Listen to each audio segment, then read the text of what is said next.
Kiyevdan keskin bayonot. Bundan yomoni bo'lmaydi. Ukrainada resurs deyarli tugadi. Yaqin Sharqda soxta tinchlik, qurollar jim, ammo bosim kuchaymoqda. Eron qat'iy bayonot berdi. Bu jinoyat uchun javob berasizlar. AQSh va Isroil sudga tortiladimi? Orban saylovlardagi mag'lubiyat uchun javobgarlikni o'z zimmasiga oldi. Washington yangi taklif bilan chiqdi. 20 yillik taqiq evaziga sanksiyalar yumshatiladi. Rossiya bahori falokatga aylandi. Tarixdagi eng kuchli yog'ingarchilik. Xitoylik erkak chumoli sabab 1 yilga qamaldi. Kiyevdan keskin bayonot. Bundan yomoni bo'lmaydi. Ukrainada resurs deyarli tugadi. Ukraina prezidenti Zelenskiy Yaqin Sharqdagi harbiy keskinlik fonida Kiyevda Patriot havo mudofaa tizimlari uchun raketalar tanqisligi kuchayganini aytdi. ZDF telekanaliga bergan intervyusida u agar Yaqin Sharqdagi urush uzoq davom etsa, Ukraina uchun qurol-yarog' yanada kamayishini bildirib, hozirgi tanqislikni bundan yomoni bo'lmaydi deb baholadi. Zelenskiy shuningdek Eron atrofidagi mojaro sabab AQShning e'tibori Ukrainadan chalg'iyotganini ham ta'kidladi. Bu fon ortida Kiyev Germaniya va'da qilgan Patriot raketalari tez orada yetib kelmasligini ham ochiq aytdi. Ukraina mudofaa vaziri Mikhail Fyodorovning ma'lum qilishicha, Berlin e'lon qilgan yuzlab raketalar bo'yicha shartnomalar tuzilgan bo'lsa-da, ularni yetkazib berish joriy yil oxirigacha emas, balki 2027-2029-yillarda boshlanadi. Uning aytishicha, bu qarorlar kelasi qishga emas, uzoqroq davrga hisoblangan.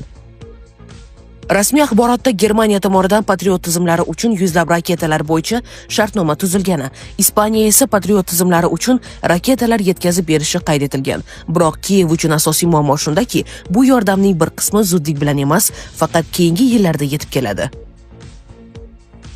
Yaqin Sharqda soxta tinchlik, qurollar jim, ammo bosim kuchaymoqda. Sulh e'lon qilindi, ammo shartlar va bosimlar yangi qarama-qarshiliklarni yuzaga chiqarmoqda. So'nggi bayonotlar shuni ko'rsatadiki, mojaro vaqtincha to'xtagandek tuyulsa-da, uning ortida yanada murakkab siyosiy o'yinlar davom etmoqda. Donald Trump Livan va Isroil o'rtasida 10 kunlik sulhga erishilganini e'lon qilib, bu uning tugatgan 10-urushi bo'lishini ta'kidladi. U ilgari ham o'zini dunyoda 8 ta urushning oldini olgan yetakchi sifatida ko'rsatib, hatto tinchlik bo'yicha Nobel mukofotiga da'vo qilinganini eslatib o'tdi. Biroq bu sulh qancha mustahkam ekani hozircha ochiq savol bo'lib qolmoqda. Shu fonda Emmanuel Macron bu kelishuvni qo'llab-quvvatlashini bildirgan bo'lsa-da, uni xavf ostida deb baholadi.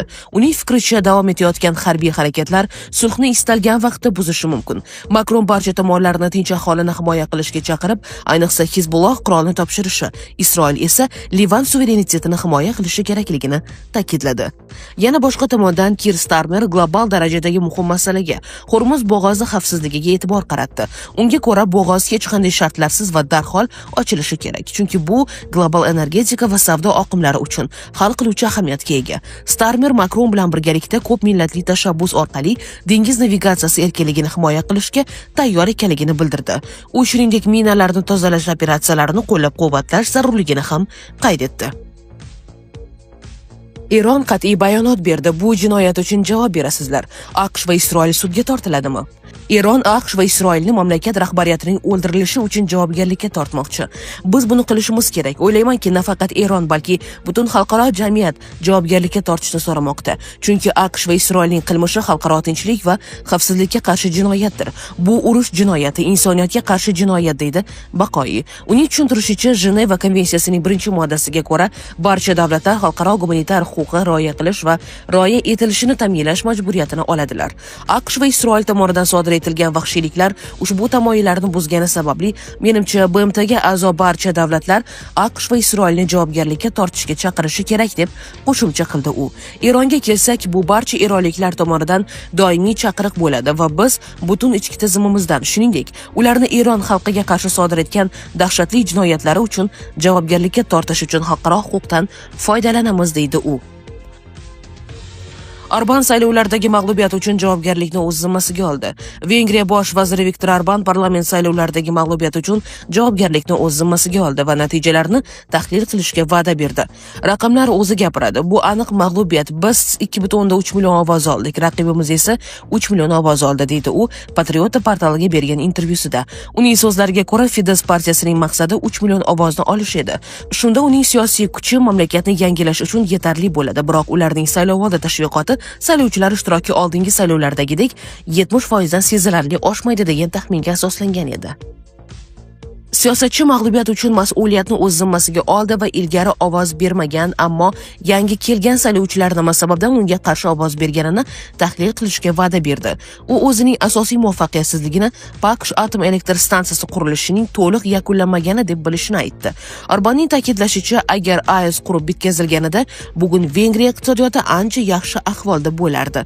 Ayni damda Pakish atom elektr stansiyasi Vengriya elektr energiya ta'minotining deyarli yarmini ta'minlamoqda.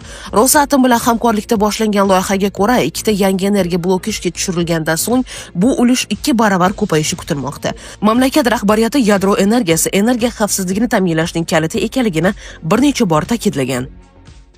Bu holat hayot sifatiga ta'sir qilyaptimi? Oilaviy hayotda zaiflik, stress va ishonchsizlik olib kelyaptimi? Vulkan erkak kuchi va ishonchining yangilangan manbai. Prostata bezi adenomasi, surunkali prostatitdan qutulishga yordam beruvchi ishonchli formula. Atigi 5-7 kun ichida natijasini sezasiz. O'zingizni yengil va ishonchli his eting. Vulkan, siz izlagan tabiiy yechim.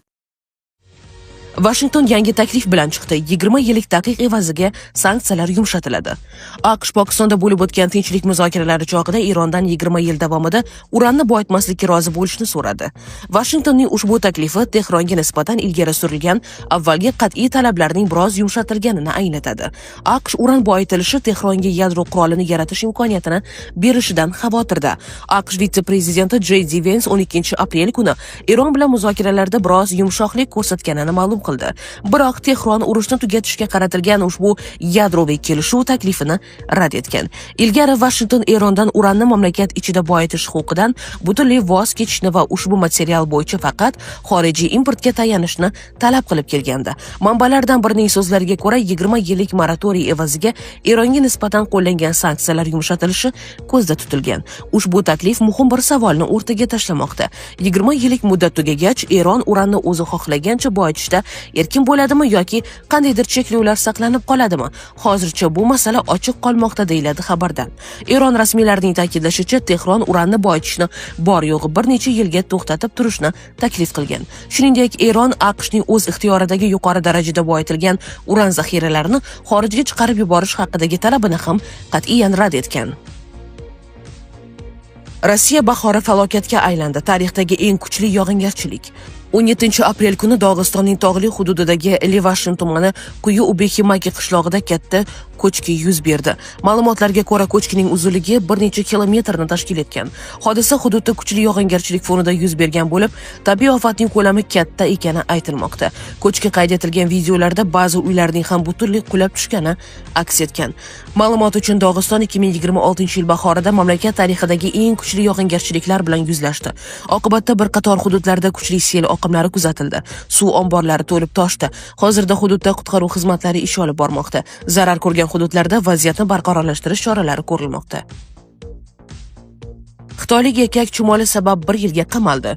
Keniya sudi 15 aprel kuni mamlakatdan tirik chumolilarni noqonuniy yo'l bilan olib chiqib ketishga uringan Xitoy fuqarosiga nisbatan hukm chiqardi. Sudlanuvchi Jang Kechun 1 million shilling, ya'ni $7,746 miqdorida jarima to'lashi va 12 oylik qamoq jazosini o'tashi belgilandi. Sudya Keniyada chumoli kontrabandasi bilan bog'liq holatlar ko'payib borayotgani sababli boshqalarga o'rnak bo'lishi uchun qat'iy jazo zarurligini ta'kidladi. Bunday qonuniy savdo asosan Xitoy kabi bozorlarga yo'naltirilgan. U yerda ekzotik jonzotlar ishqibozlarni chumolilarning murakkab ijtimoiy tuzilishi va xulq-atvorini o'rganish uchun ularni formikarium deb ataladigan katta shaffof idishlarda saqlaydi. Bunday koloniyalarni sotib olish uchun kolleksionerlar katta mablag' sarflashga tayyor. Xususan, har bir chumoli $220 ga sotilayotgani haqida xabarlar bor. Jang Kechun mart oyida Nayrobidagi xalqaro aeroportda qo'lga olinganda, uning yuklari orasidan 2200 tadan ortiq tirik chumoli topilgan. Sudlanuvchi dastlab yovvoyi tabiat turlari savdosi bilan bog'liq ayblovlarni rad etgan, biroq keyinchalik o'z aybiga iqror bo'lgan. Kechunning advokati sud hukmi ustidan apellyatsiya berishini ma'lum qildi. Katta miqdordagi chumoli savdosi bilan bog'liq holatlar ko'payib borayotgani va bu ekologiyaga salbiy ta'sir ko'rsatishini inobatga olib, qat'iy jazo tayinlash zarurati mavjud, deydi sudya Eren Gichobi. Sizga yetkazmoqchi bo'lganlarimiz hozircha mana shulardan iborat edi. Dunyo yangiliklaridan uzoqlashmang. Salomat bo'ling.